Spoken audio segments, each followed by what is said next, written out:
For the safety of our younger riders, we ask that the adults with them place themselves on the outside of the road. If that's not practical, please make sure that they are held easily within your reach. Please do not stand up and move around while the train is in motion, and keep all your body parts inside the car at all times. Eating and drinking is not permitted, but water from an enclosed water bottle is just fine. We are headed over to the Firestone Station, also the entrance to the Greenfield Village. So sit back and enjoy the rest of your train ride. Thank you.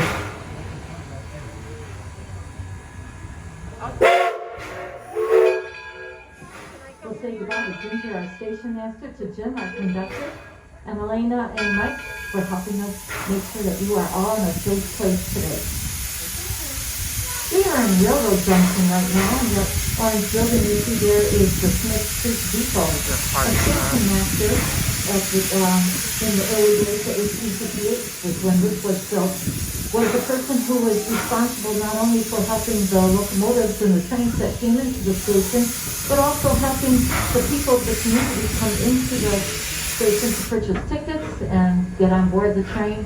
And that's where people picked up their mail as well. When telegraphy became very popular, a station master would get the message and deliver it to the people who needed those messages. This was built just before the time of the Civil War. People would come into the station during the time of the Civil War and learn about how the war was progressing. Some people came in to receive some good news or some bad news. Just up ahead is the Detroit-Toledo-Milwaukee Roundhouse.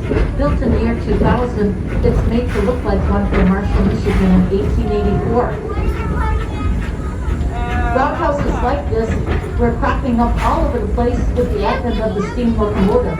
These were the garages, if you will, that the locomotive and other rolling stock would go into on a regular basis to be serviced and maintained. They began to disappear with the beginning of the diesel locomotives. By 1960, steam locomotives are hardly even found. We still have them here at the Greenfield Village, and the Roundhouse is very active here because of the service that they require. We have a highly qualified staff that does take care of them. Now we come into our Liberty Craftworks district. Here you could see glass blowing, pottery making, weaving, and a tin shop, just like the artisans did in 1880s. Our artisans are working with the same skills and tools. We also have the Davidson Gerson Gallery of Glass. Here you can enjoy seeing glass pieces from the 1700s all the way up to modern day. Just a beautiful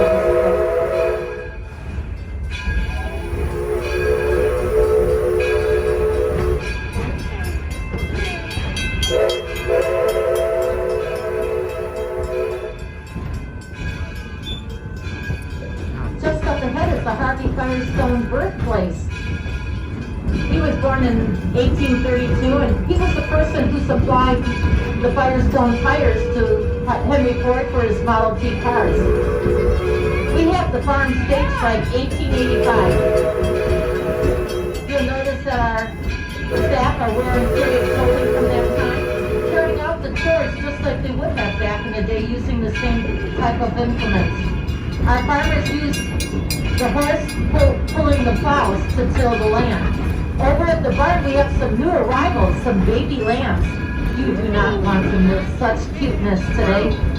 So when we do come into the station and you're thinking where to go next, I recommend a trip down to the barn and take a look at those lambs. We are now coming into the Firestone station. Please remain seated. The engineer will set a brake and give us the sound of a single whistle, letting us know that it is safe to come off the train. You're going to exit to the right side. This also is the entrance to the Greenfield Village. We have merino sheep here at Firestone Farm. Back in the 1880s, those are the type of sheep they would have had. Sheep shearing season is coming up this week or the next few weeks. If you get a chance to go over to the barn in the next few weeks, you'll be able to see our workers shearing the sheep just like they did back in the 1880s, using the same tools. Today, the front there, people cut the trash. Yeah. don't know what kites can do to them. They're not afraid of them for some. And we are celebrating Arbor Day today. We are very thankful for all the trees that we have all around us. But what do we do up here first? And then we can do that later.